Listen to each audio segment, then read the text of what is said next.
Asalaamu calaykum. Waan idin salaamay daawadayaasha ku xiran channelkeena Soomaali Horumarka Price Action. Aad baan idinkaga mahadcelinayaa booqashada aad soo booqateen channelkeena. Waxaan idinka codsanayaa fadlan inaad subscribe inoo saartaan, asxaabtiinana aad kula wadaagtaan baraha bulshada. haddii aan u gudagalo muuqaali doono suuqa halkee laga yaabaa inuu gaaro, waxaan soo qaadan doonaa Euro USD. sidaad ula socotaan Euro USD maalmaha isbuucii naga soo tagay maalmihii lasoo dhaafay wuxuu ahaa mid kor u socda. marka sidaad u jeediin wuxuu jibiyey trend line-keena ayuu jibiyey. insha Allah wuxuu soo daaban doonaa trend line-keena ayuu dib usoo daaban doonaa, kadibna kor ayuu u bixi doonaa take profit wadkeena ayuu gaari doonaa sida ila tahay. insha Allah kadibna trend line take profit keeni dib ayuu ugu soo laaban doonaa, kadibna wuxuu gaari doonaa take profit 2. marka insha Allah meesha ugu horeysa ugu gaari doono waxa weeyaan 1.982 take profit 2 waxay noo noqon doontaa insha Allah 1.1192 insha Allah. lacagta labaad aan ka hadli doono waxa weeyaan Great Britain USD.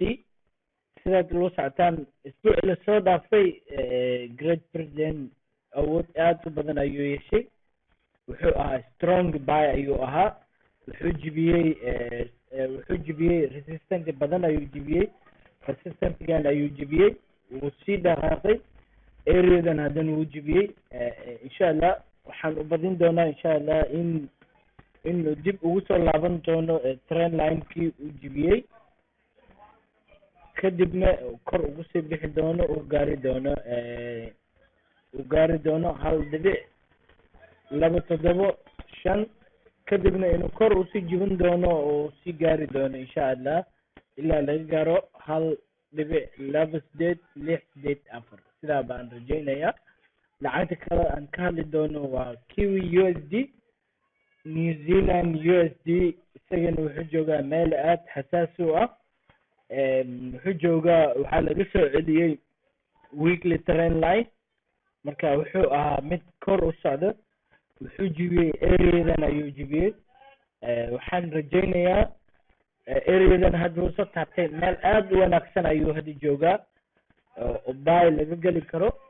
marka wuxuu noqon doonaa buy take profit 1 kan inta noo ahaan doonaa, kadibna meeshan areadan uu jibiyey oo dib uu soo taabanayaa, kadibna kor buu usii bixi doonaa ilaa iyo take profit 2 laga gaaro 0.644 ilaa iyo areada ayuu gaari doonaa. indhahan ku hayn doonaa insha Allah. wuxuu joogaa buy aad wanaagsan ama inaan iibsano. lacagta kale aan ka hadli doono waa dahabka. dahabka sidaad ula socotiin waa hoos ayuu soo dhacayay maalmahan dhan, hoos ayuu soo dhacayay. sidaa ujeediin hoos wuxuu soo jibiyey areadan ayuu soo jibiyey, test ayuu ku sameeyey. waxaan sugaynaa inuu halkan ka iibsano. insha Allah wuxuu soo gaari doonaa ilaa iyo take profit 1. wuxuu noqon doonaa 14.63. kadibna hoos buu usoo jibin doonaa.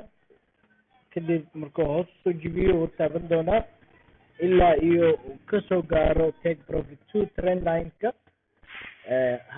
1.437 inuu areada soo gaari doono ayaan rajaynayaa. lacagta kale aan ka hadli doono waa dahab, waa Nasdaq 100. NAS 100 wuxuu ahaa isbuucii lasoo dhaafay mid kor u socdo. sidaa u jeediin wuxuu jibiyey area badan ayuu jibiyey, areadan ayuu jibiyey. waxaan rajaynayaa inuu soo taabto meeshan uu jibiyey, kadibna kor ugu baxo ilaa iyuu ka jibiyey areadan kale insha Allah. ugu dambeyn ilaa inuu gaaro 79.56, kadibna uu hoos usoo wada laabto insha Allah. waa arki doonaa maalmaha soo socdo. aad baad umahadsantihiin daawadayaal. waxaan idinka codsanayaa inaad asxaabtiina u sheer garaysaan. asalaamu calaykum waraxmatullaahi wabarakaatu. maalin wacan.